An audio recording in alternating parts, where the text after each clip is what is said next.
Welcome to Eternal Enigma. Cthulhu lies dead, but dreaming in Rylea beneath the Pacific Ocean. A being so massive that when he rises, cities crumble from his mere presence. So alien that seeing him drives humans permanently insane. So ancient he existed before Earth had continents. When the stars align, he will wake and humanity will be swept away like insects before a hurricane. Lucifer commands legions of hell, the most beautiful angel ever created, now the adversary who deceived a third of heaven's host into rebellion. Asmodeus, who killed 7 men in a single night. Baal, who commands 66 legions with a word. Belial, created second only to Lucifer himself. These are beings who fought the armies of heaven, who tempt and destroy human souls, who have been corrupting creation for thousands of years. But here's the question nobody asks: what happens if they meet? If Cthulhu rises and Hell's legions stand in his way, who wins? Are biblical demons more powerful than cosmic entities from beyond space and time, or are they children playing with matches compared to forces that predate reality itself? Don't forget to subscribe and like the video. Today we're answering that question, and the answer will change how you see both. Before we can compare Cthulhu and the great old ones against biblical demons, we need to establish what each category actually is, because the fundamental nature of these beings determines their power levels and capabilities far more than any specific feat or demonstration. Biblical demons, as understood across Jewish, Christian, and Islamic traditions, are fallen angels. They were created by God as celestial beings. They served in heaven's hierarchy. They possessed intelligence, will, and purpose. Then they rebelled, led by Lucifer, and were cast down. Their fall transformed them. Their beauty became horror. Their righteousness became wickedness. Their service to God became opposition to God. But fundamentally, they remained what they were created as, which is angels, just corrupted and inverted. This origin matters because it defines their nature. Demons operate within creation. They were made by the Creator. They function according to the rules of created reality, even when they bend or break those rules. They have moral awareness. They understand good and evil, even though they've chosen evil. They exist in relationship to God, even if that relationship is rebellion and enmity. They want things: worship, souls, corruption of the good, destruction of God's plans. They have purposes and goals that make sense within theological framework. The great old ones from H.P. Lovecraft's mythology are categorically different. They aren't fallen anything. They weren't created by the biblical God, or any God humans would recognize. They existed before Earth, before the solar system, possibly before the universe itself, depending on which Lovecraft text you're reading. They are alien in the most fundamental sense, not just from another planet, but from outside the entire framework of reality as humans understand it. They don't have purposes that relate to humanity because humanity is so far beneath their notice that we're barely distinguishable from bacteria. Lovecraft described them as beyond good and evil, which doesn't mean they're neutral, but that human moral categories don't apply to them at all. Calling Cthulhu evil is like calling a hurricane evil. It's a category error. Hurricanes aren't evil, they're just natural forces that destroy things. The great old ones are cosmic forces that destroy things, but on scales that make hurricanes look gentle. We're going to examine each category in detail, then compare them directly across multiple dimensions of power.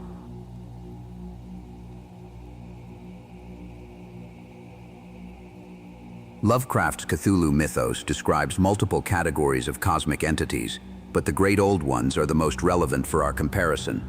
The major entities include Cthulhu himself, who sleeps in Rylea; Azathoth, the blind idiot god at the center of chaos; Nyarlathotep, the crawling chaos and messenger of the outer gods; Yog-Sothoth, who is the gate and the key existing in all times and spaces simultaneously; and Shub-Niggurath, the black goat of the woods with 1,000 young.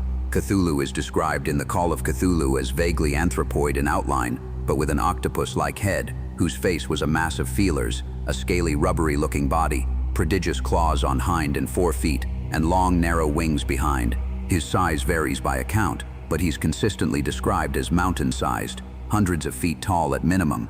When a boat rams him in the story, he immediately reforms from the damage like he's made of gelatin, demonstrating that physical attacks are essentially useless because his matter doesn't behave like normal matter. But size and physical resilience aren't what make Cthulhu dangerous. His primary weapon is his mere presence and the radiation of his alien consciousness. Humans who see Cthulhu or even dream about him go permanently insane. Not frightened, not traumatized, but ontologically broken. Their minds cannot process what they're perceiving because Cthulhu's existence violates fundamental assumptions human consciousness requires to function. Looking at him is like trying to run software on hardware that isn't compatible.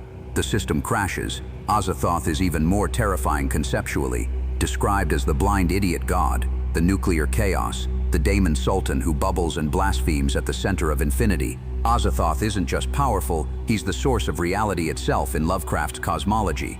All of existence emanates from his mindless dreaming. If Azathoth ever woke up fully and became aware, reality would cease to exist because it's only his unconscious dreaming that maintains the universe. This makes Azathoth essentially omnipotent, but fortunately also essentially unconscious. Nyarlathotep is described as the crawling chaos, the messenger and soul of the outer gods. Unlike most great old ones who are mindless or incomprehensible, Nyarlathotep has intelligence and even takes human or human-like forms. His power involves manipulating reality, driving humans mad through subtle corruption rather than overwhelming presence, and serving as the active agent through which the other great old one's influence reaches into human affairs. He's described as having 1,000 forms, appearing differently across cultures and times, always working to bring about the awakening of other great old ones and the end of human civilization. Yog-Sothoth is perhaps the most powerful being in the entire mythos. Described as coterminous with all time and space, yet locked outside the universe we inhabit, he is the gate and the key, meaning he's both the barrier between our reality and the chaos outside, and the means by which that barrier can be breached. Summoning Yog-Sothoth could potentially grant someone access to all knowledge and all power, because Yog-Sothoth exists in all places and times simultaneously, but doing so risks allowing him to fully manifest in our reality, which would be catastrophic. The key characteristics that define Great Old One's power are: first, they exist partially outside normal space and time, making them difficult to even encounter, let alone fight. Second, their physical forms don't follow normal rules. They reform from damage, change shape, and aren't vulnerable to conventional destruction.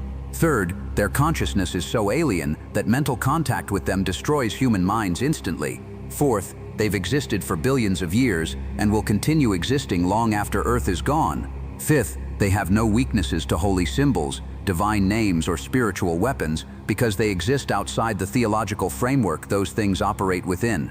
Lovecraft was explicit in his letters that the Great Old Ones aren't demons or supernatural entities in the traditional sense. They're extraterrestrial, ultra-terrestrial, or extra-dimensional beings whose existence is purely material but operating on scales and according to laws that humans can't perceive or understand. They can be temporarily stopped through certain alignments of stars or geometric configurations that Lovecraft describes mathematically, but they can't be permanently destroyed because they're fundamental aspects of a cosmos far larger than the reality humans inhabit.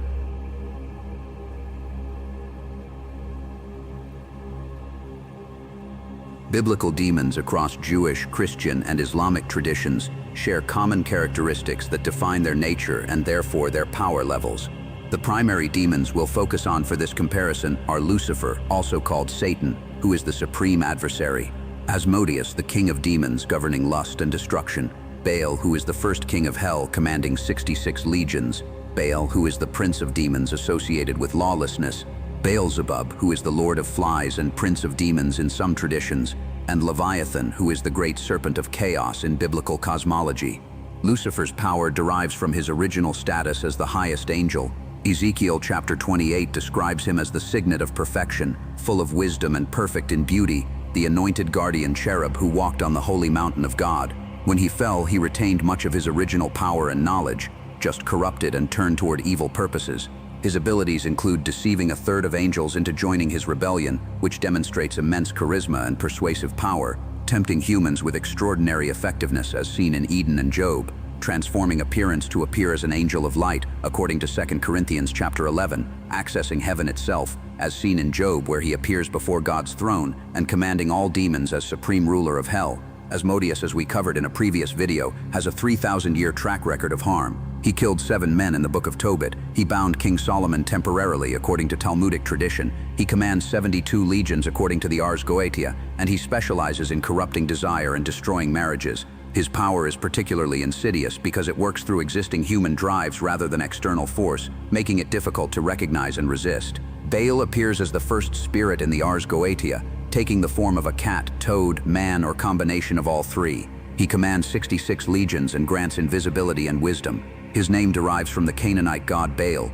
suggesting he was originally a deity who was later demonized, which would mean his power predates Judeo-Christian tradition and he simply was incorporated into Hell's hierarchy after Christianity became dominant. Baal's name means worthless or lawless. 2 Corinthians chapter 6 verse 15 refers to him as the opposite of Christ, asking what accord has Christ with Baal. The Dead Sea Scrolls describe him as the angel of darkness, leading the sons of darkness against the sons of light. His power involves promoting lawlessness, rebellion against authority, and moral chaos. Some traditions describe him as created second only to Lucifer, which would make him extraordinarily powerful among fallen angels. Leviathan deserves special attention because he's the closest thing biblical demonology has to a great old one analog. Described in Job chapter 41 as a massive sea creature who cannot be defeated by any human or human weapon. His scales are his pride, shut up together as with a close seal. One is so near to another that no air can come between them. Out of his mouth go burning torches, sparks of fire leap forth. Out of his nostrils smoke goes forth as from a boiling pot and burning rushes. His breath kindles coals and a flame goes forth from his mouth. The passage concludes, he beholds everything that is high, he is king over all the sons of pride. In later Jewish mysticism and Christian demonology, Leviathan becomes associated with the primordial chaos monster, the serpent that represents cosmic disorder. Some traditions describe him as coiled around the world waiting for the end times. Others place him in hell as one of the princes of the infernal regions. His power is specifically related to water, chaos, and the untamed forces of creation that God ordered but did not eliminate. The key characteristics defining biblical demons' power are, first, they're intelligent with personalities, goals, and strategies rather than mindless forces. Second, they operate within creation and are therefore subject ultimately to God's authority even when they rebel. Third, they have specific weaknesses including holy names, divine authority, sacred symbols, angels who can bind and cast them out, and exorcism rituals. Fourth, they want things from humans including worship, souls, corruption, and they can be bargained with or bound through contracts. Fifth, their power, while immense, is fundamentally limited by their created nature. They're not omnipotent or omnipresent, even if they're extremely powerful. Biblical demons have demonstrated capabilities including possessing humans and controlling their bodies, influencing thoughts and desires, causing physical harm, illness, and death, appearing in various forms, moving through physical matter, knowing hidden information though not omniscient, and commanding lesser demons in hierarchical structures. Their defeats include being cast out by Jesus and his disciples using divine authority, being bound by angels, particularly Michael and Raphael, being resisted by faithful humans through prayer and spiritual discipline, and ultimately being defeated and cast into the lake of fire at the final judgment according to Revelation.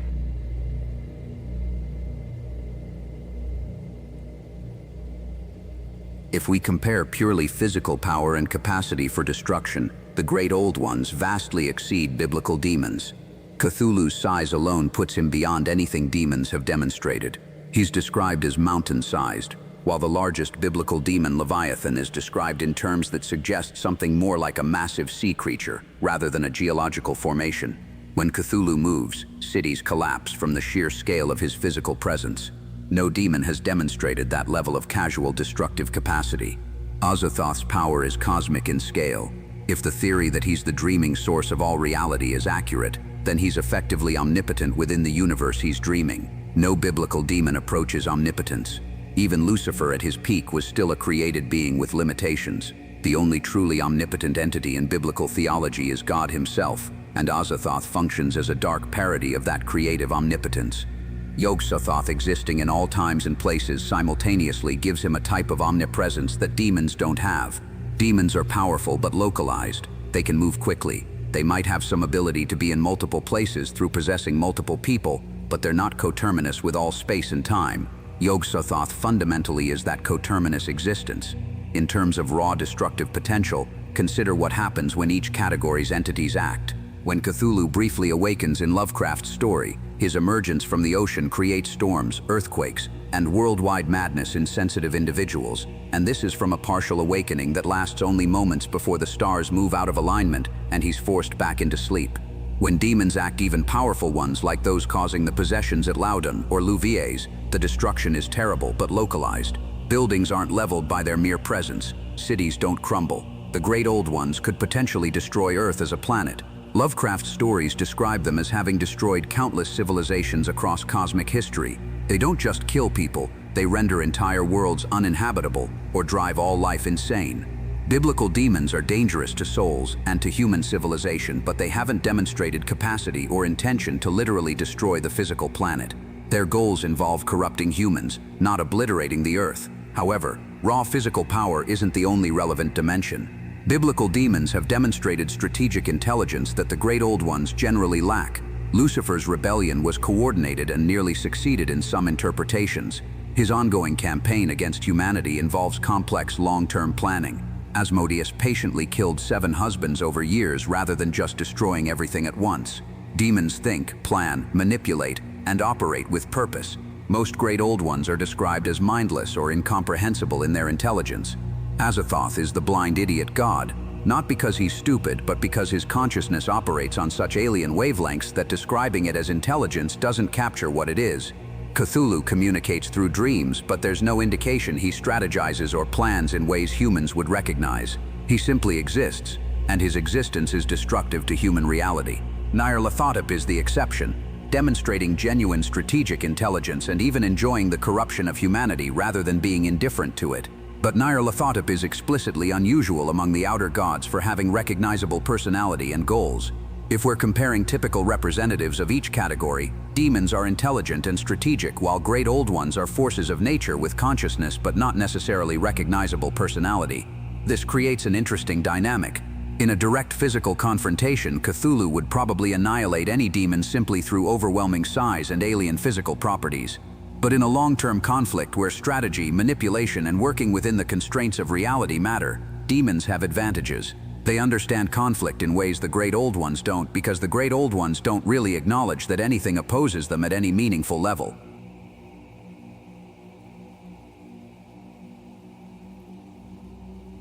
The most important difference between biblical demons and the great old ones isn't power level, it's relationship to moral reality. And this difference determines how they can be fought and whether they can be defeated. Biblical demons are evil, not in the casual sense of being harmful, but in the theological sense of being ontologically opposed to good. They know good exists, they recognize divine order, they remember serving God, and they chose to rebel against that order. This means they operate within a moral framework. They understand concepts like justice, mercy, love, and holiness. They simply reject and oppose those concepts. But their opposition proves they recognize what they're opposing. This recognition creates vulnerabilities. Biblical demons can be resisted through good. Holy symbols repel them, not through magical power, but because they represent the good the demons rejected. Divine names bind them, because those names represent the authority the demons rebelled against, but which still has legitimate power over them. Prayer and faith work against demons because demons exist in a reality where God's authority is real and supreme, even if they rebel against it. Exorcism works through reasserting God's authority over the demon and the person or place being possessed. The formula is essentially, you're a created being in rebellion, but the Creator's authority supersedes yours. I invoke that authority, therefore you must leave. This works because the demon, despite rebelling, still exists within a creation where God's authority is ultimate. They can resist human authority, but they cannot ultimately resist divine authority when properly invoked. The great old ones have no relationship to moral reality whatsoever. They aren't evil in the sense of opposing good. They're amoral in the sense that good and evil are concepts that don't apply to them any more than they apply to a black hole or a supernova. Lovecraft was explicit about this in his philosophy. The universe in his cosmology is mechanistic and meaningless. The great old ones are part of that mechanistic, meaningless universe. They don't oppose human flourishing out of malice, they're simply indifferent to it, and their indifference combined with their power means human civilization gets swept away when they move. This creates a completely different type of threat. You can't exorcise Cthulhu because exorcism assumes the entity recognizes divine authority and can be commanded in God's name. Cthulhu doesn't recognize any authority, including God's, because from his perspective there is no God. Or if there is, God is just another entity in a vast mechanistic cosmos, and Cthulhu existed before whatever God entity humans worship came into being. Holy symbols wouldn't work against Cthulhu. He's not repelled by crosses or divine names because those things only have power within a theological framework he doesn't participate in. Showing Cthulhu a cross would be like showing a lion a mathematics equation. The lion doesn't understand or care about the equation, and Cthulhu doesn't understand or care about human religious symbols. They're not meaningful in his frame of reference. Prayer wouldn't protect you from Cthulhu, because Cthulhu isn't attacking you in a sense that prayer could defend against. He's not trying to corrupt your soul, or possess you or damn you. He's simply existing in a way that your mind cannot process without breaking. Prayer might give you psychological comfort, but it won't change the fundamental incompatibility between your consciousness and his reality. This means the great old ones are in some ways more terrifying than demons, even if you're a person of faith. If you believe in God and divine protection, you have recourse against demons. They're powerful and dangerous, but there are proven defenses, and ultimately God's authority supersedes theirs. But what's your recourse against an entity that exists outside the entire theological framework? An entity that doesn't oppose God but simply isn't part of that story at all. However, this cuts both ways. Because great old ones don't care about humans, they also don't seek humans out. Cthulhu isn't trying to find you and drive you insane. He's sleeping in R'lyeh, and will continue sleeping until the stars align correctly. If you don't go looking for him, he won't come looking for you. Demons, on the other hand, actively seek to corrupt and destroy. They want your damnation. They work toward it. The great old ones don't want anything from you because you're beneath their notice entirely.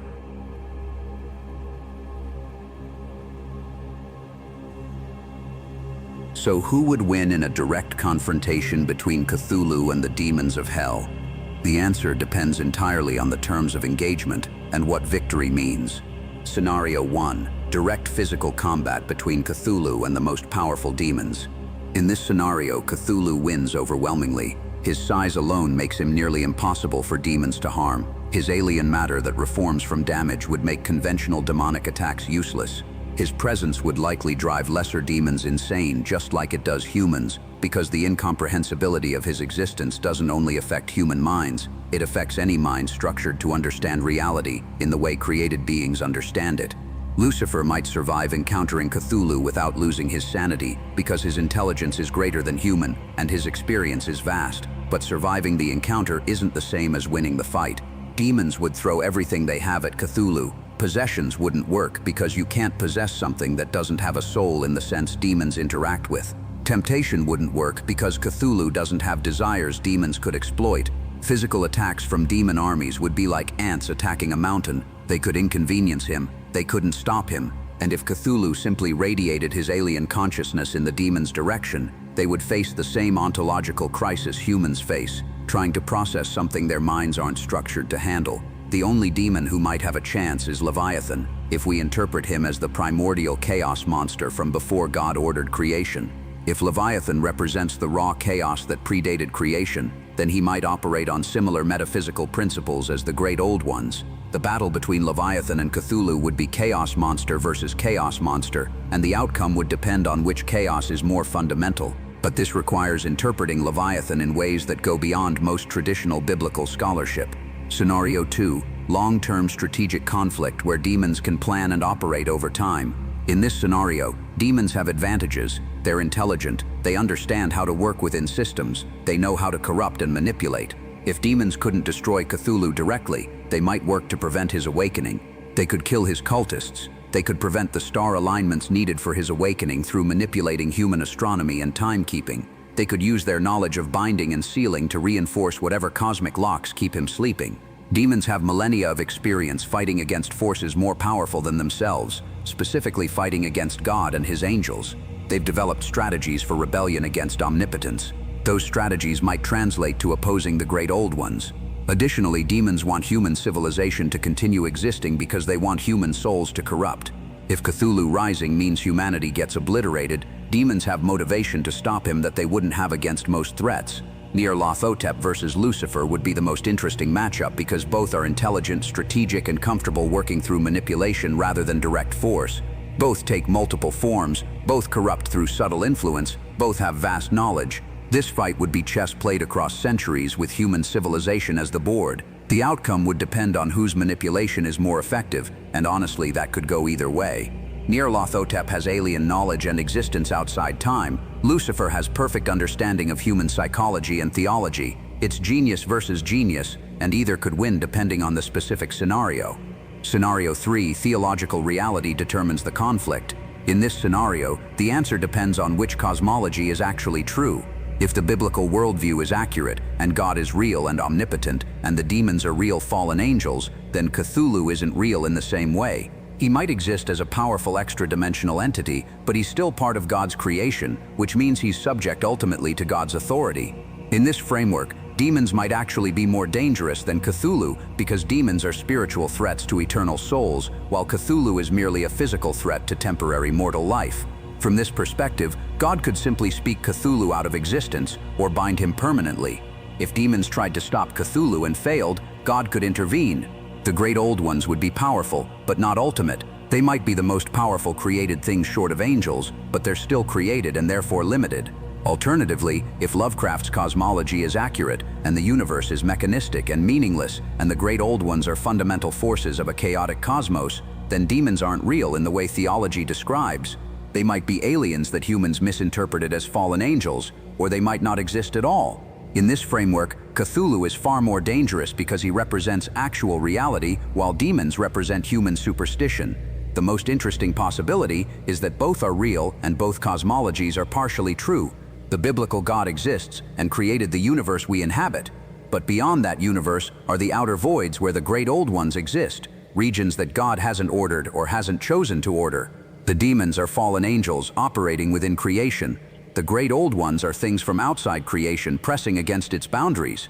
In this framework, demons are more immediately dangerous because they're here in our reality actively working harm, but the great old ones are more ultimately dangerous because they represent forces from outside that could unmake our entire reality.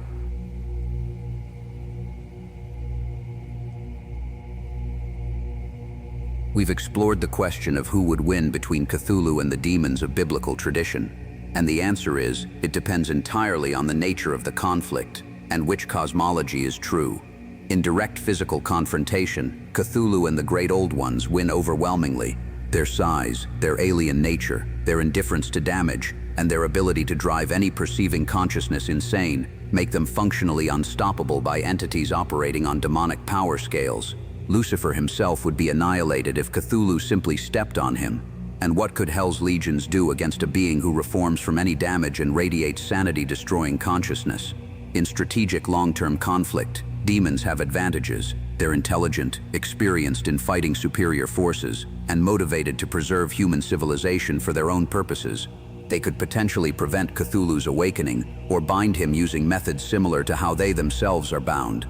The conflict between Nyarlathotep and Lucifer specifically would be a battle of manipulative genius versus manipulative genius with uncertain outcome. In theological terms, the answer depends on which cosmology is real. If biblical theology is true, then God's authority supersedes everything, including the great old ones, and demons, while rebellious, are still part of that theological reality. If Lovecraft's cosmology is true, then demons aren't real as spiritual entities, and Cthulhu represents actual cosmic forces indifferent to human meaning. If both are partially true, then we face threats from multiple directions: demons threatening souls from within creation, great old ones threatening reality from outside it. The most important insight is that these represent fundamentally different types of danger. Demons are evil, they oppose good, they seek damnation, but they operate within a moral framework where resistance is possible and ultimate victory for good is promised. The great old ones are amoral. They don't oppose good because they don't recognize the concept. They don't seek anything from humanity, but they're ultimately more alien and more incomprehensible than any demon, which is more terrifying. A being that hates you and wants your damnation, or a being that doesn't even notice you exist until it accidentally obliterates you while moving through the cosmos pursuing its own incomprehensible purposes. Demons you can fight, bind, and ultimately trust God to defeat. The great old ones you can only hope never wake up, never notice you, never turn their consciousness in your direction, because if they do, all the theology and all the spiritual weapons in creation won't save you from the simple fact that your mind cannot process their existence without breaking. Subscribe to Eternal Enigma for more explorations comparing the horrors of different mythologies and theological systems.